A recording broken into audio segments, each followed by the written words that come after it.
আচ্ছা, আজকে শুভেন্দুর পিএকে যেভাবে গুলিতে ঝাঁঝরা করে দেওয়া হলো, অত বড় মানুষটাকে, যে আর্মিতে এক্স আর্মি ছিল, যে দেশের জন্য অনেক কিছু করেছিল, তাকেও তারা ছাড়লো না তৃণমূলীরা। আজকে বলতে পারেন আমরা সাধারণ মানুষ কি করে আমরা রাস্তাঘাটে চলাফেরা করব এই তৃণমূলীদের হাত থেকে।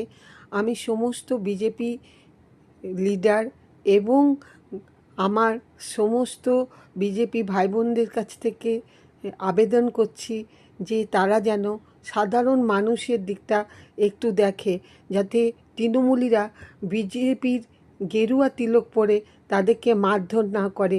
অন্তত স্বাস্থ্য ভবনে তারা যেন অত্যাচার না করে। আমরা যারা স্বাস্থ্য নিয়ে কাজ করি তাদের যেন গিয়ে হাসপাতালে হাসপাতালে তারা যেন অত্যাচার না করে, আমরা যেন অত্যাচারিত না হয়, সেই দিকটা আমার দেখার জন্য খুব আবেদন থাকলো।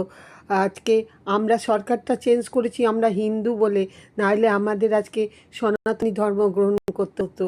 তাই আমরা এই সরকারকে এনেছি, আমরা তাদের কাছে আবেদন করছি যে আমাদের দিকটা একটু ভাবুন, আমাদের দিকটা একটু রক্ষা করুন, যাতে এই পুলিশরাই একদিন আমাদেরকে চুলের মুঠি ধরে বেধাপ্ত মেরেছিল, যারা অভয়াকাণ্ডের বিচার করতে পারেনি, তাদেরকে বলছি আপনারা বিজেপি দলীয় নেতৃত্ব এবং বিজেপি সমর্থকরা আমাদেরকে রক্ষা করুন। যদি মাননীয় শুভেন্দুর পিএর যদি এই অবস্থা হতে পারে, তাহলে আমাদের কি অবস্থা হতে পারে, এই ভেবে আমাদের গা শিউরে উঠছে। আমাদেরকে রক্ষা করুন।